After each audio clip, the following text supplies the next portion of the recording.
devenir son propre professeur avec ChatGPT. Et que va-t-il nous raconter, Raphaël Richard? Et il est en train de nous expliquer à nous qui sommes enseignants qu'il va nous piquer le boulot, voir que ChatGPT fait aussi bien, peut faire aussi bien le boulot que nous-mêmes.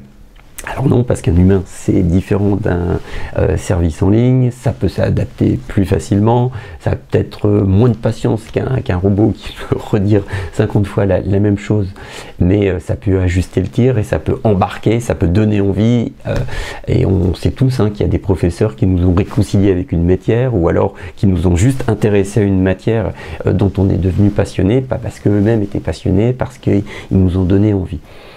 Un jour, peut-être, ces logiciels-là pourront faire la même chose. Pour l'instant, en fait, ça n'est pas encore le cas. Et de toute façon, l'idée de mon propos ne vise pas en fait à expliquer, à faire une compétition entre ce qu'un vrai professeur humain peut apporter avec ce que peut apporter un robot comme ChatGPT, mais expliquer que, notamment quand on n'a pas le choix, quand on n'a pas accès justement, ou les moyens par exemple de suivre des études longues, alors là on se projette plus sur les études supérieures, si je considère le contexte européen, ou ça peut être les études secondaires, si jamais je regarde le contexte de certains pays africains, où il y a des enfants qui ne peuvent pas suivre les cours au collège ou au lycée. ChatGPT peut se substituer en partie au rôle que tient normalement un professeur. Alors qu'est-ce que j'entends par là exactement? Je vais vous donner, en fait, je vais reprendre un exemple concret que j'ai déjà dû donner dans une autre vidéo. Là, vous voyez, je demande à ChatGPT de me construire, pas simplement de me répondre à des questions spécifiques sur un point de la langue allemande, ou de me donner un mini-cours en fait sur un point spécifique que je voudrais que j'aurais mal compris, par exemple, comme je ne sais pas, par exemple, la conjugaison de verbes irréguliers en allemand ou en espagnol, ou même en anglais. Là, je lui demande de me créer un programme sur 30 jours et qui me permet de passer d'un niveau A à un niveau B. Donc qu'est-ce que je vais lui demander? Je vais lui demander, je vais lui décrire mon besoin de la façon suivante.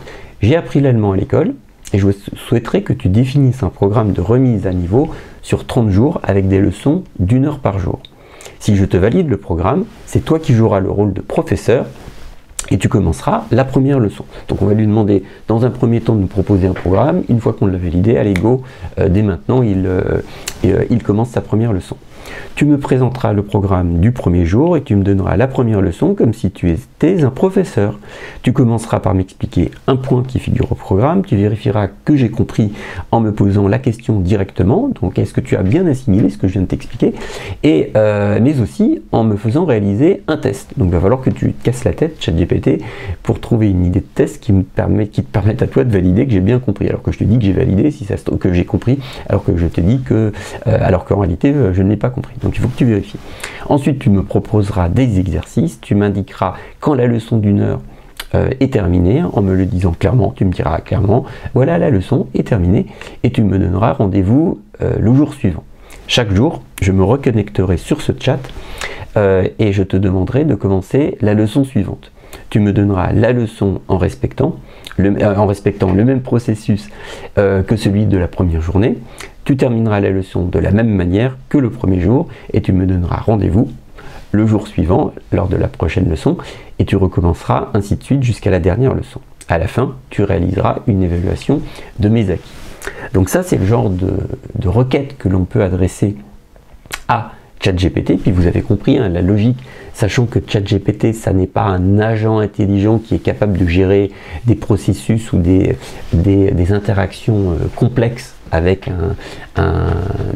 une personne. En revanche, ChatGPT, pour l'instant, c'est une suite de quoi? C'est une suite d'échanges. Et là, je lui ai expliqué la façon dont seraient structurés les échanges. Donc du coup, qu'est-ce que je vais faire? Je vais revenir tous les jours, enfin alors je vais valider le programme qu'il me propose. Je vais suivre la première leçon. Si jamais il déraille un petit peu, je lui dirai attends, t'as oublié dans le déroulement de la leçon ceci. Et puis à la fin, normalement, il doit me dire, et ça ne marche pas toujours de façon parfaite à chaque fois. C'est pour ça que j'ai pris une précaution oratoire en précisant normalement ça doit se passer de la façon que j'ai prévu. Et donc du coup, j'arrêterai la conversation à un moment donné, et puis je reviendrai le lendemain ou plus tard, 3 jours plus tard, ça n'a aucune importance, et je lui demanderai dans la même conversation, dans le même chat, dans le même fil de discussion, pas dans un autre, parce que là, sinon il aura tout oublié, de passer à la deuxième leçon. Donc voilà, nous sommes le 2e jour, commence ta 2e leçon, puis normalement, il est censé délivrer la 2e leçon, et ainsi de suite jusqu'au 30e jour.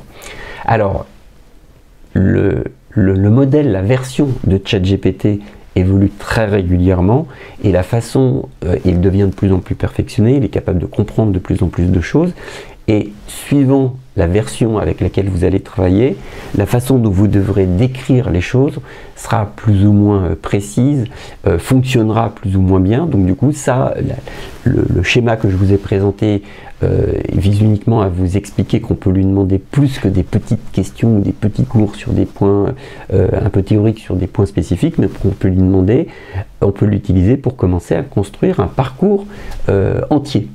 Donc ça, c'est relativement intéressant. Alors il m'a dit, je comprends parfaitement ce que vous souhaitez, je serais ravi de vous aider à mettre en place ce programme de remise à niveau en allemand sur 30 jours. Cependant, veuillez noter que je ne pourrai pas garantir une progression aussi efficace qu'un enseignant humain. Alors j'espère que vous êtes rassurés si vous êtes enseignant et que vous regardez cette vidéo, mais je ferai de mon mieux pour vous aider à progresser. Alors ça, c'est assez intéressant, parce que ça, probablement que cette précaution lui a été dictée par des humains. Vous savez, on dit souvent que ChatGPT est un peu influencé, enfin, véhicule certaines idéologies, alors plutôt les idéologies des gens pour qui la vie va bien et qui vivent dans la Silicon Valley, enfin dans la Californie, et pas forcément la philosophie Trump, si vous voyez ce que je veux dire. Mais parmi les choses qu'on lui a sur lesquelles on souhaite qu'il ne dérive pas trop, il y a notamment, par exemple, voilà, les choses qui sont relatives à l'enseignement. Donc ça, c'est assez intéressant. Donc, si on prolonge un peu ça, on peut imaginer que demain, un élève motivé, donc ça renvoie à des points que j'avais abordés dans la première vidéo, qui essayait de défricher en fait le potentiel en matière d'éducation de ChatGPT. J'avais expliqué que si potentiellement avec ChatGPT, pas tout était possible, mais il y avait énormément de choses en fait qu'il était possible de faire en termes d'apprentissage quand on est un élève. En revanche, il fallait un minimum d'autonomie, il fallait avoir la volonté et il fallait être un petit peu organisé. Donc demain, un élève motivé, je précise bien, il pourra se passer de professeur, en tout cas sur une partie de son parcours, il pourra potentiellement se passer d'école et il pourra réaliser des économies. Puisque si je vous entends, hein, vous les enseignants qui m'écoutez, vous allez me dire mais non, jamais l'IA ne nous remplacera. Non, dans votre poste et en concurrence frontale, non. Mais il y a tout un tas de cas de figure, et moi j'y suis sensible parce que je ne sais pas si aujourd'hui, moi qui avais assez peu de moyens, enfin dans la famille avait assez peu de moyens, je ne sais pas si je pourrais refaire un parcours académique comme je l'ai fait en fait en grande école, parce que j'ai vu les frais d'inscription dans l'école de commerce, les DEC que j'ai suivis, ils ont été multipliés, je crois, en l'espace de 30 ans par 6. Et donc du coup, je ne pense pas que l'inflation ait été de 500% entre les deux dates. Alors pourquoi les prix ont été multipliés par 6, c'est que ça a augmenté seulement de 500%. Alors si vous êtes un matheux, hein, vous avez compris, si on est à un niveau de prix de 100% et que les prix sont multipliés par 6, on passe de 100% à 600. Et donc du coup, on a juste ajouté 500%. 100% de base, de départ, plus 500%. Je rigole. Et donc du coup, le prix, le coût des frais de scolarité, c'est une barrière à l'entrée, c'est une barrière pour un certain nombre d'élèves en France, contrairement à ce qu'on pourrait penser, et a fortiori évidemment dans le monde anglo-saxon, où les études sont encore beaucoup plus chères.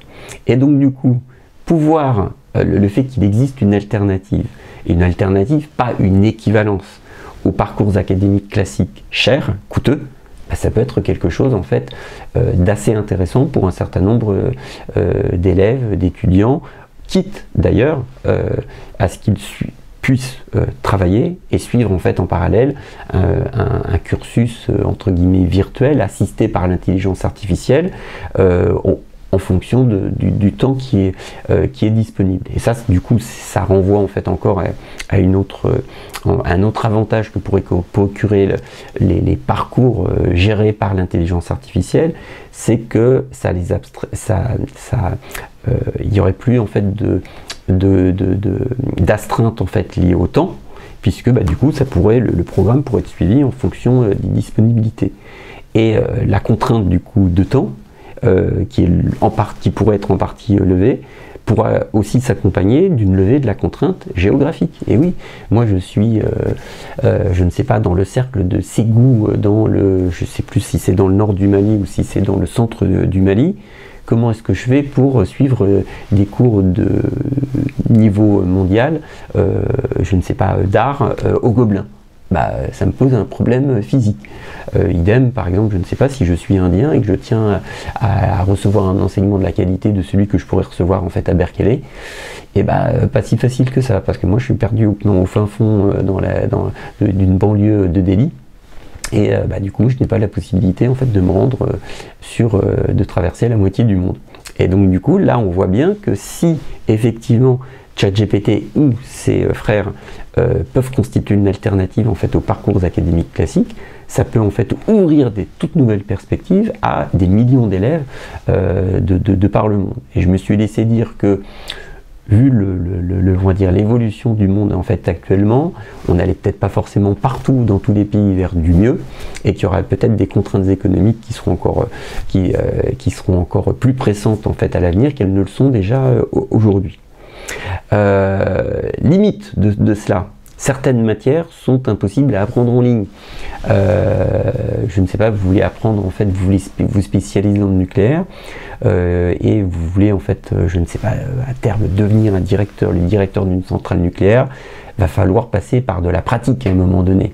Et autant, je pense que sur toute la partie théorique, ChatGPT lui-même pourra vous dispenser pas mal d'informations ou vous aider à créer un programme, quitte à vous renvoyer vers des ressources pédagogiques externes à ChatGPT. En revanche, sur la partie pratique, ça va être un petit peu difficile. Si vous voulez apprendre la programmation, si vous voulez apprendre la rédaction, si vous voulez apprendre je ne sais pas, le storytelling par exemple, l'art de convaincre avec les mots, quasiment tout peut se faire en fait avec des supports digitaux. Pour certaines choses, bah, pour le coup, faut mettre en pratique. Ensuite, certaines qualités, j'y faisais référence en fait précédemment, sont indispensables pour pouvoir en fait s'auto-former, assisté par l'intelligence artificielle. Il faut de la volonté, hein. Moi je sais, je l'ai déjà dit dans une autre vidéo, que on m'a orienté, et puis j'ai fait confiance, vers des classes préparatoires qui m'ont permis d'accéder à la voie royale, à savoir les grandes écoles en France.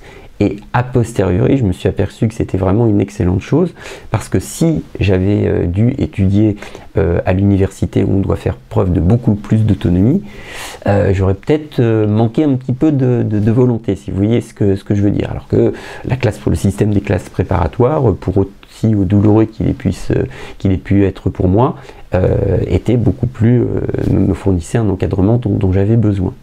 Ensuite, il faut avoir le goût de l'apprentissage. Alors moi, j'ai eu de la chance de toujours avoir envie d'apprendre et de me poser des questions sur tout un tas de choses et d'obtenir les réponses. Mais du coup, et c'est ce qui nous donne l'énergie, la motivation aussi pour tenir. Enfin, ça contribue à cela. Mais encore faut-il l'avoir, en fait, ce goût de l'apprentissage, parce que sinon, je ne sais pas, la moitié des élèves qui va vers les études un peu à reculons parce que c'est le prépayé pour quelque chose de plus intéressant après, cette moitié des élèves-là, on leur a peut-être du mal pour le coup à se motiver pour apprendre toute seule.